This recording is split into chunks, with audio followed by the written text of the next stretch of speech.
Of. এখন আবার কার phone এলো? একটু দেখো তো অরুণা। হ্যালো। আচ্ছা, ধরুন দিচ্ছি। তোমার ফোন। আমার? এ সময় আবার কে? শোয়ানোটা বাজছে। বলছি তো তোমার সঙ্গে নাকি স্কুলে পড়তো। স্কুলে? বুঝো কাণ্ড। নাম বলেছে? বললো জয় বললেই বুঝবে। দেখি দাও। হ্যালো। কে? মোহিত? চিনতে পারছো ভাই? আমি সেই জয়, জয়দেব বোস, বালিগঞ্জ স্কুল।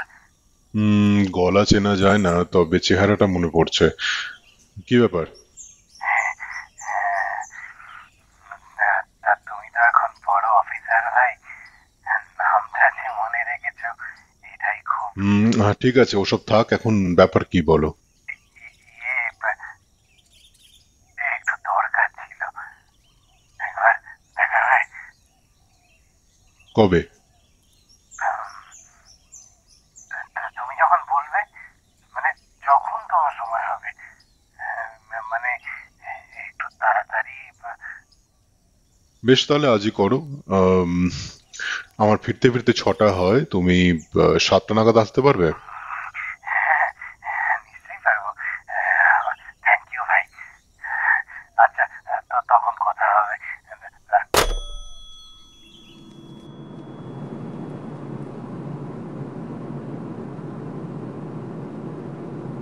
হালে কেনা হালকা নীল স্ট্যান্ডার্ড গাড়িতে অফিস যাওয়ার পথে মোহিত সরকার স্কুলের ঘটনাগুলো কিছু মনে আনার চেষ্টা করলেন। বছর 30 আগে স্কুল ছেড়েছেন মোহিত সরকার। তার ক্লাসে ছিল জনা 40 ছেলে। খুব মন দিয়ে ভাবলে হয়তো তাদের মধ্যে জনাভিষেকের নাম তার মনে আছে, সঙ্গে সঙ্গে চেহারাগুলো। কিন্তু জয় বা জয়দেবের নাম তার বেশ ভালো মনে আছে। জয়দেব ছিল ক্লাসের সেরা ছেলেদের মধ্যে একজন। পরিষ্কার ফুটফুটে চেহারা, পড়াশোনায় ভালো, ভালো হাই জাম্প দিত, ভালো তাসের ম্যাজিক দেখাতো। স্কুল ছাড়ার পরে অবশ্য তার আর কোনো খবর রাখেননি মোহিত সরকার।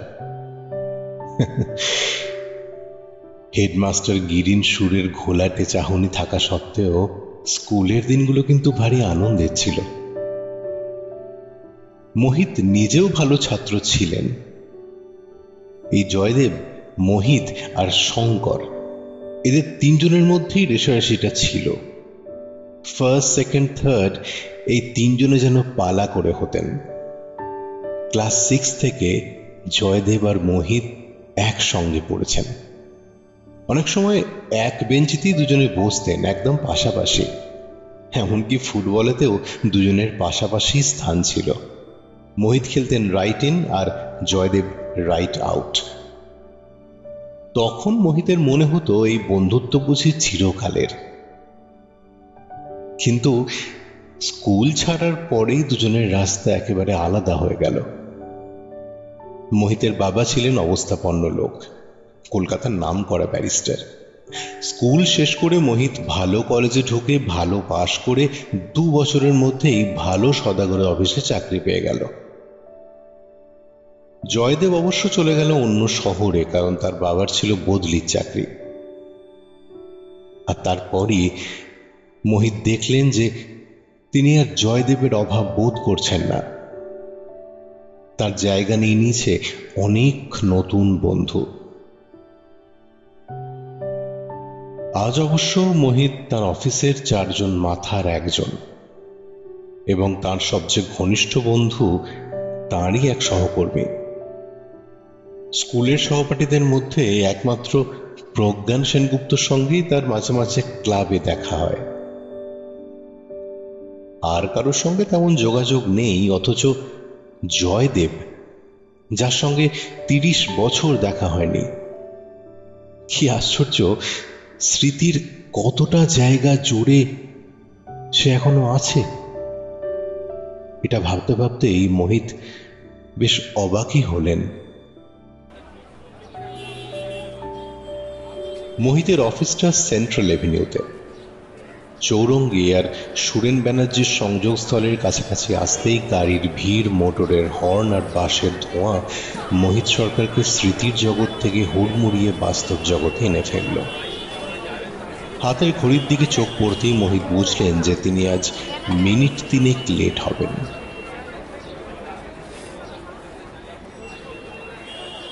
অফিসের কাজ সেরে সন্ধ্যায় তার লি রোডের বাড়িতে যখন মোহিত ফিরলেন, তখন তার মনে বালিগঞ্জ গভর্নমেন্ট স্কুলের স্মৃতির কণাটুকু অবশিষ্ট নেই।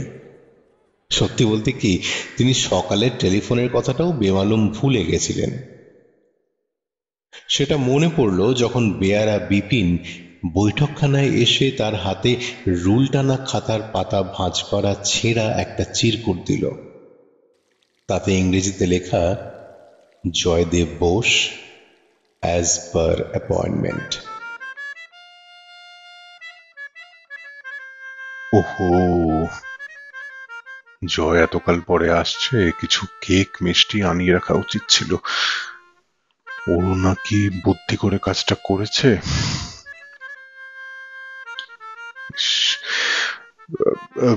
ভেতরে আসতে বলো, যাও নিয়ে এসো।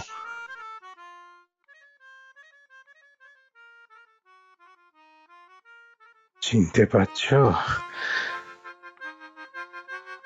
জয়,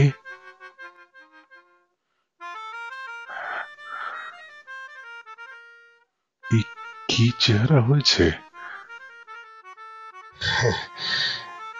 অনেক বদলে গেছি না?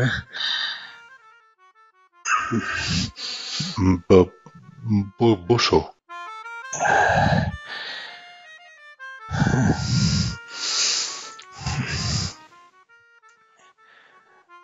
সিঁড়ি উঠতে গিয়ে শেষ ধাপ পেরোনোর পরেই আর এক ধাপ সিঁড়ি আছে মনে করে পা ফেলতে গিয়ে হোঁচট খেলে ঠিক যেমন লাগে, জয়দেবের দিকে তাকিয়ে মোহিতের যেন ঠিক সেরকম লাগলো। ঘরের চৌকাঠ পেরিয়ে ঘরের ভেতর যিনি এসে দাঁড়িয়েছেন, তার পরনে একটা ছাই রঙের বেখাপ্পা ঢলঢলে সুতির প্যান্ট, আর উপরে একটা হাত কাটা সস্তা ছিটের শার্ট। আর এই দুটোর কোনোটাই কশ্চিনকালে স্ত্রীর সংস্পর্শ পেয়েছে বলে মনে হয় না। শার্টের কলারের ভিতর দিয়ে যে মুখটা বেরিয়ে আছে, তার সঙ্গে অনেক চেষ্টা করেও মোহিত তার স্মৃতির জয়দেবের সঙ্গে কোনো মিল খুঁজে পেলেন না। এই আগন্তুকের চোখ কোটরে বসা, গায়ের রং রোদে পুড়ে ঝামা, গাল তোবড়ানো, থুতনিতে অন্তত 3 দিনের কাঁচা পাকা দাড়ি, মাথার উপরে একটা মসৃণ টাক, আর কানের পাশে কয়েক গাছা অবিন্যস্ত পাকা চুল। ভদ্রলোক প্রশ্নটা হাসি মুখেই করেছিলেন, তাই ভদ্রলোকের দাঁতের পাটিও তিনি দেখতে পেয়েছেন, আর মনে হয়েছে পান খাওয়া ক্ষয়ে যাওয়া অমন দাঁত নিয়ে হাসতে হলে মুখটা ঢেকেই হাসা উচিত।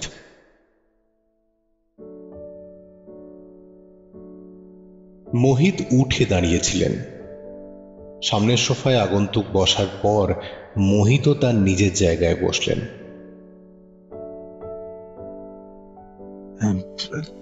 তোমাকে কিন্তু বেশ চেনা যায়। আমি রাস্তায় দেখলেও চিনতে পারতাম। আসলে আমার উপর দিয়ে অনেক ঝড় বয়ে গেছে। কলেজে পড়তে পড়তে বাবা মরে গেল, তারপর আমি পড়া ছেড়ে চাকরির ধান্দা করলুম। তারপর ব্যাপার তো বোঝই, কপাল আর ব্যাকিং এই দুটো না থাকলে আজকালকার দিনে একজন নিজের পক্ষে।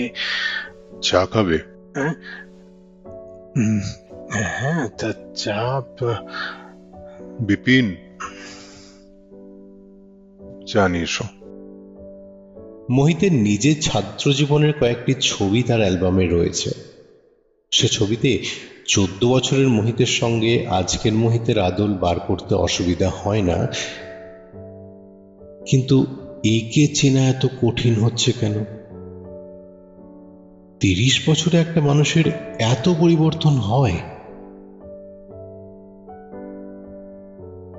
মোহিত বিপিনকে ডেকে চা আনতে বললেন, আর সে সঙ্গে এটা ভেবে আশ্বস্ত হলেন যে কেক মিষ্টি যদি নাও থাকে তাহলে ক্ষতি নেই, এনার পক্ষে বিস্কিটই যথেষ্ট।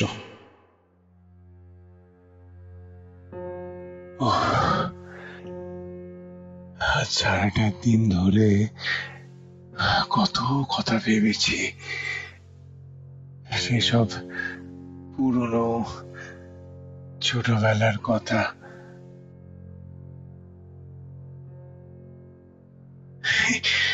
আচ্ছা মোহিত, তোমার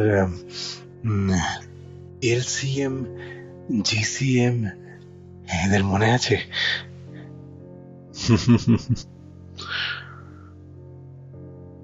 লালচাঁদ মুখার্জি, ওই তো আমাদের পিটি স্যার ছিলেন এলসিএম, আর জিসিএমটা বোধ হয় অঙ্কেশ স্যার গোপেন মিত্তির, তাই না? হ্যাঁ, আমাদের খাবার জলের ট্যাঙ্কের পিছনে জোর করে দাঁড় করিয়েছে, কে বক্স ক্যামেরায় ছবি তুলেছিল, মনে আছে?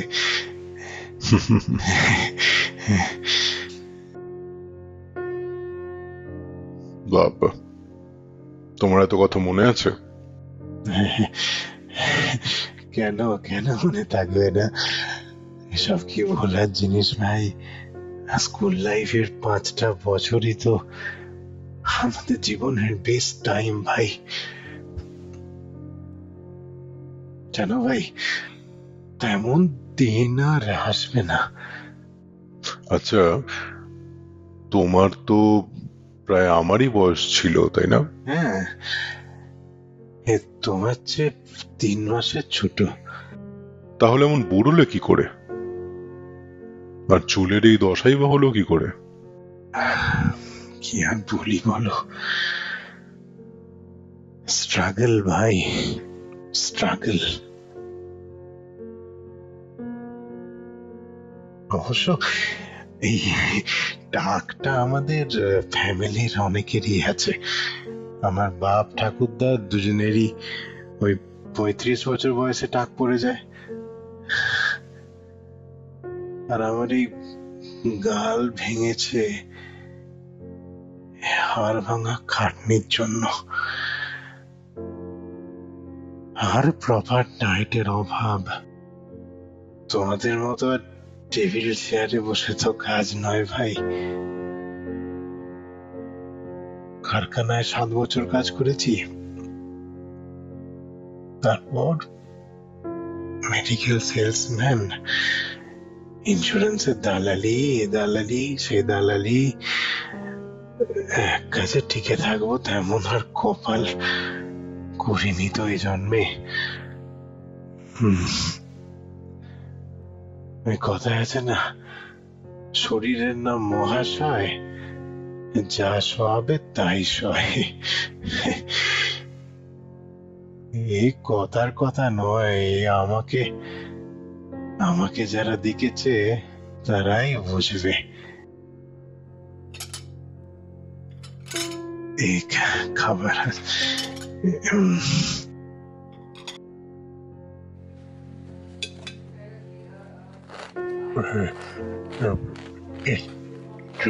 তুমি খাবে না? না, তুমি খাও। বেশ, আমার ছেলেটার বুঝলে এক পরীক্ষা সামনে,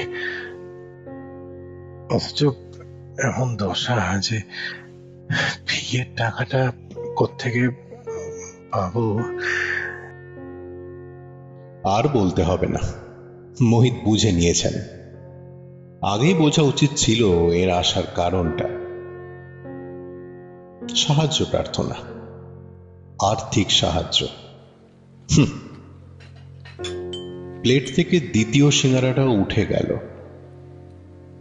মোহিত সুযোগ পেলেই জয়দেবের সেই ছেলে বয়সের চেহারার সঙ্গে আগন্তুকের চেহারা মিলিয়ে দেখছেন, আর ক্রমেই তার এই বিশ্বাস বদ্ধমূল হচ্ছে যে সেই বালকের সঙ্গে এই প্রৌঢ়ের কোনো সাদৃশ্য নেই। আমার ছেলেটা বড় ব্রাইট ভাই, বড় ব্রাইট। তাই ভাবছিলাম যদি কয়েকখানা মানে সখানেক বা সদেরেক এই বন্ধুর হাতে তুলে দিতে পারো তাহলে। Very sorry. হ্যাঁ, না মানে আমার কাছে এখন ক্যাশের একটু অভাব চলছে। আমি কাল আসতে পারি এনি টাইম, তুমি যখনই বলবে। দেখো, কাল আমি কলকাতার বাইরে যাব, 3 দিন পরে ফিরবো। তুমি রোববার এসো। রবিবার? আগন্তুক যেন খানিকটা চুপসে গেলেন। মোহিত মনস্থির করে ফেলেছেন, ইনি যে জয়, তার চেহারায় তার কোনো প্রমাণ নেই। কলকাতার মানুষ ধাপ্পা দিয়ে টাকা রোজগারের হাজার ফিকির জানে। হয়তো ইনি একজন জালিয়াত, হয়তো আসল জয়দেবকে চেনেন। তার কাছ থেকে 30 বছর আগে বালিগঞ্জ স্কুলের কয়েকটা ঘটনা জেনে নেওয়া এ আর এমন কঠিন কাজ কি? আগন্তুক প্রশ্ন করলেন, আচ্ছা আচ্ছা, রবিবার কখন আসবো? মর্নিং, সকালের দিকেই ভালো। এই 9টা 9:30 নাগাদ এসো। আচ্ছা। শুক্রবার ঈদের ছুটি। মোহিত আগে থেকেই ঠিক করেছিলেন যে বারুইপুরে এক বন্ধুর বাগান বাড়িতে সস্ত্রীক উইকেন্ড কাটিয়ে আসবেন। 2 দিন থেকে রবিবার রাত্রে ফেরা, সুতরাং ভদ্রলোক সকালে এলে তাকে পাবেন না। এই প্রতারণাটুকুর প্রয়োজন হতো না যদি মোহিত সোজাসুজি মুখের উপর না বলতে পারতেন, কিন্তু কিছু লোক আছে যাদের দ্বারা এই জিনিসটা হয় না। মোহিত এই দলেই পড়েন। রবিবার তাকে না পেয়ে যদি আবার আসেন ভদ্রলোক, তাহলে তার সঙ্গে দেখা না করার অজুহাত তাকে বার করতে হবে, এবং আশা করা যায় 2-3 এরকম হলে তিনি আর উৎপাত করবেন না। আগন্তুক চায়ের কাপে শেষ চুমুক দিয়ে সেটা নামিয়ে রাখতেই ঘরে আরেকজন পুরুষ এসে ঢুকলেন। ইনি মোহিতের অন্তরঙ্গ বন্ধু বাণীকান্ত সেন। আরো 2 জনের আসার কথা আছে, তারপর তাদের তাসের আড্ডা বসবে। এটা রোজকার ঘটনা। আগন্তুকের সঙ্গে বন্ধুর পরিচয়ের ব্যাপারটা মোহিত অম্লান বদনে এড়িয়ে গেলেন। তুই আমার উপকারটা করলে না, সত্যি খুব গ্রেটফুল থাকবো ভাই, সত্যি খুব গ্রেটফুল থাকবো। আচ্ছা, আসি। ভদ্রলোক বেরিয়ে যাবার পর মুহূর্তেই বাণীকান্ত বন্ধুর দিকে ভ্রুকুঞ্চিত করে বললেন, এই লোক তোমায় তুই করে কথা বলছে? লোকটা কে? লোকটা, বসো, দেখাচ্ছি। কি হলো? কি খুঁজছো? এই দেখো। তোমার স্কুলের গ্রুপ নাকি? বোটানিক্সে পিকনিকে গেছিলাম। তাই 5 জন কে? সে কি, তুমি আমাকে চিনতে পারছো না? দাঁড়াও দেখি। এই তো এইটা তুমি। এবার আমার ডান দিকের ছেলেটাকে দেখো। বেশ, দেখলাম। ইনি হচ্ছেন যিনি এক্ষুনি উঠে গেলেন। এই স্কুল থেকে জুয়া ধরেছিল নাকি? সত্য সব। আমি হরপ করে বলতে পারি এই ভদ্রলোককে আমি অন্তত 32 বার ওই রেসের মাঠে দেখেছি। অস্বাভাবিক কিছু না, ক্লেম তো করছেন তিনি এটাই, কিন্তু যা বলে গেল তারপর ওই আর্থিক সাহায্য যা হয়ে থাকে। পুলিশে খবর দাও, পুলিশ। এই চোর জালিয়াতের ডিপো হয়েছে কলকাতা শহরটা। এই ছবির ছেড়ে আর ওই জুয়ারি এক লোক হওয়া একদম ইম্পসিবল। তা বেটার ছেলে রোববার দিন এসে আমাকে না পেলেই বুঝবে, তারপর আর উৎপাত করবে বলে মনে হয় না। বারুইপুরে বন্ধুর বাড়িতে উইকেন্ড কাটিয়ে সস্ত্রীক রবিবার রাত্রে যখন মোহিত বাড়ি ফিরলেন, তখন বিপিন বেয়ারা বলল, বাবু, সেদিন যে বুড়ো মতো লোকটা এসছিল, ও আজকে সকালে আবার এসছিল। আমি তো বললুম আপনারা নেই। ও, তো যাওয়ার সময় কিছু বলে গেছে? আগে না, কিছু বলে যায়নি। হুম, আপদ বিদেয় হলো মনে হচ্ছে। যাক, বাঁচা গেছে। কিন্তু না, আপদ সেদিনের জন্য গেলেও পরের দিন সকাল 8টা নাগাদ মোহিত যখন বৈঠকখানায় বসে খবরের কাগজ পড়ছেন, তখন বিপিন আবার একটা ভাঁজ করা চিরকুট এনে দিল তাকে। মোহিত দেখলেন 3 লাইনের একটা ছোট চিঠি। ভাই মোহিত, আমার ডান পাটা মুচকেছে, তাই আর এরকম বাধ্য হয়ে ছেলেকে পাঠালাম। সাহায্য স্বরূপ কিছু, সামান্য কিছু এর হাতে দিলে অশেষ উপকার হয় ভাই। আশা করি হতাশ করবে না। ইতি জয়। মোহিত বুঝলেন যে এবার আর রেহাই নেই, তবে সামান্য যখন লিখেছে তখন সামান্যই সে দেবে, এটা স্থির করে তিনি বেয়ারাকে বললেন, ডাকো, ছেলেটিকে ডাকো। মিনিট খানেকের মধ্যেই একটা 13-14 বছর বয়সের ছেলে দরজা দিয়ে ঢুকে মোহিতের দিকে এগিয়ে এসে তাকে প্রণাম করে আবার কয়েক পা পিছিয়ে চুপ করে দাঁড়িয়ে রইল।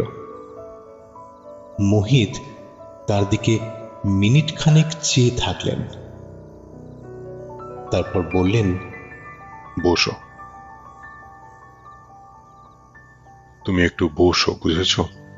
আমি এক্ষুনি আসছি।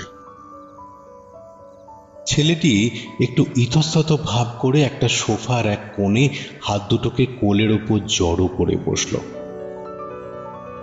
মোহিত দোতলায় গিয়ে স্ত্রীর আঁচল থেকে চাবির গোছাটা খুলে নিয়ে আলমারি খুলে দেরাজ থেকে 4টে 50 টাকার নোট বার করে একটা খামে পুড়ে আলমারি বন্ধ করে আবার নিচের বৈঠকখানায় ফিরে এলেন।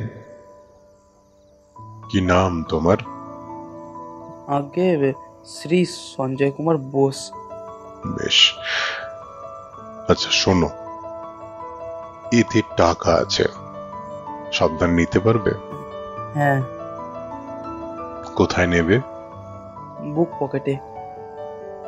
বাহ, তা ফিরবে কিসে, ট্রামে না বাসে? হেঁটে। হেঁটে? বাড়ি কোথায় তোমার? ওই মির্জাপুর স্ট্রিট। লি রোড থেকে মির্জাপুর স্ট্রিট তুমি হেঁটে ফিরবে? বাবা বলেছেন হেঁটে ফিরতে। বেশ বাবা, শোনো, তুমি একটা কাজ করো, তুমি ঘন্টাখানেক বসো, চা মিষ্টি এসব খাও, আমার এই ঘরে অনেক বই আছে, সেগুলো একটু দেখো। আমি ঠিক 9টার সময় অফিস যাব। আমাকে নামিয়ে দিয়ে আমার গাড়ি তোমাকে তোমার বাড়ি পৌঁছে দেবে। তুমি চিনিয়ে নিয়ে যেতে পারবে তো?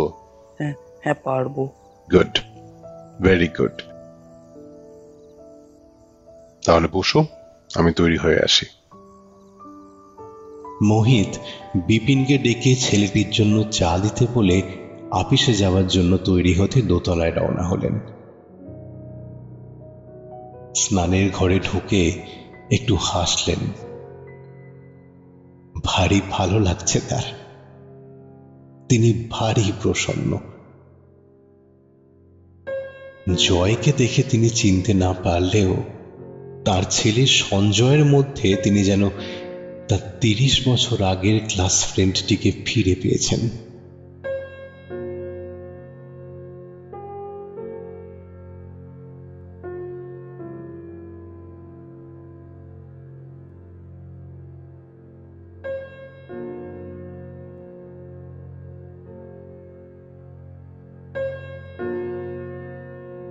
নমস্কার, আমি চয়ন। আশা করি আমাদের আজকের এই প্রচেষ্টা আপনাদের ভালো লেগেছে। যদি ভালো লাগে আমাদের সঙ্গে যুক্ত হন, সাবস্ক্রাইব করুন, আমাদের লাইক শেয়ার করুন, কমেন্ট বক্সে আপনাদের মতামত অবশ্যই জানান। আপনাদের মূল্যবান মতামত আমাদের যথেষ্ট সাহস এবং প্রেরণা যোগাবে, এই আশা রাখি। সুস্থ থাকুন, সাথে থাকুন, শুনতে থাকুন। আপনাদের অনেক ধন্যবাদ।